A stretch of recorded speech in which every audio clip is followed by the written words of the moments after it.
Hello and welcome to Christmas Crafts 365. Today I'm going to be sharing with you how you can turn Dollar Tree boxes into Christmas shadow boxes. So the boxes do come unpainted, but I paint the entire outside and most of the middle, but I leave the center blank because I am covering the inside of it with Mod Podge, and then I'm putting a scrapbook paper of my choice as the background. For this first one, I want it to be a woodsy scene, so that's why I chose this pretty blue snowflake pattern background. I also cut out a piece of felt and glued that into place to make a nice snowy hill in the background. I also like to outline my edges with Elmer's glitter glue and add a little bit of this diamond dust. It helps make a nice sparkly edge, but that's totally optional. Because this is a wintry scene, I added a cute little owl sticker to the corner, a bottle brush tree down in the bottom, and somebody suggested in one of my first videos that I should pop out some of my items using foam. So I found this foam piece that's really thick at Joann's. So I'm using this to help some of my pieces stick out a little bit farther from the back of the box. I did that for my main character there in the center, that cute little raccoon. And I happen to have this little cabin ornament, which was so cute, and I hot glued that to the top of the hill. I wanted to add a little bit more fluff to the bottom, so I'm taking my buffalo snow and hot gluing that all around the bottom part of the box and also up on the edge of the hill. Now this is not my first video doing these shadow boxes, so if you like these and are interested in the others that I made, go ahead and check out my other video on my channel. I also wanted to tuck in a little bit of snow in the background just to make it look nice and even. I had 3 little pom-poms that were sparkly lying around, so I stacked them up to make them look like 3 little snowballs piled up like the one the raccoon is holding in his hands. I also ended up adding this little snowflake to the corner, just a cute little addition on the outside. And this is the final product. I really love this one, but stick around to the end because I think I like my last one better. For my second one, I ended up painting it a dark burgundy color, added my Mod Podge, and this one's going to be gingerbread themed. And because it has this dark red background, I used my red glitter glue to go around the edges and add my sparkle dust.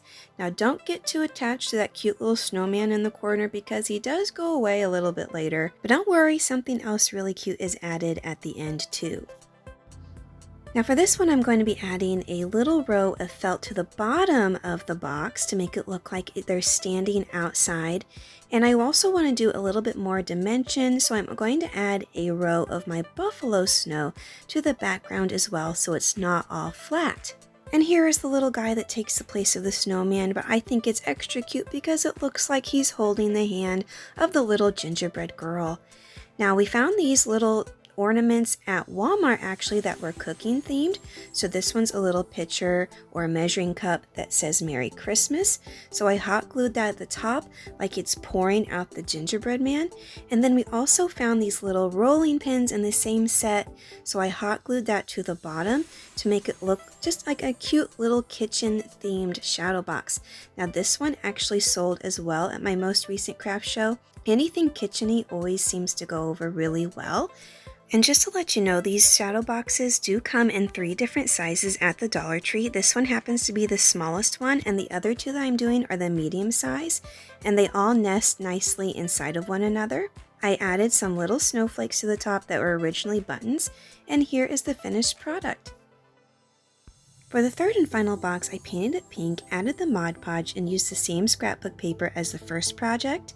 I also wanted it to have a little hill of snow in the background, so similar to what I did with the first one, but a totally different theme. This one's going to be candy themed.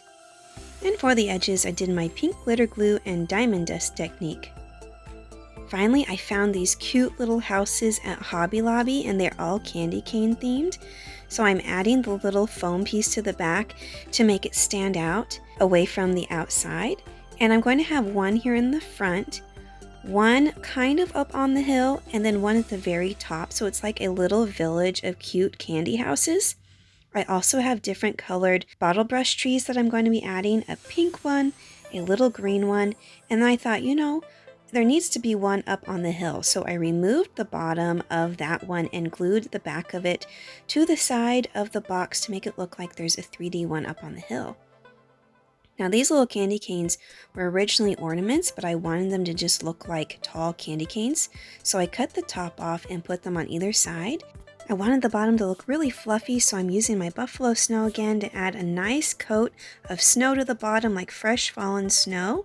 I'm using these little peppermints like stepping stones outside the houses. I thought that was a really cute detail. I thought I was really smart doing that, so I was really proud of myself. I thought that was a good idea. After doing these little peppermints, I started to notice that something felt missing on the far right side of the box, so I cut away some of the fluff in order to add this really tall, sparkly, glittery tree that was pink. I thought, you know, go big or go home.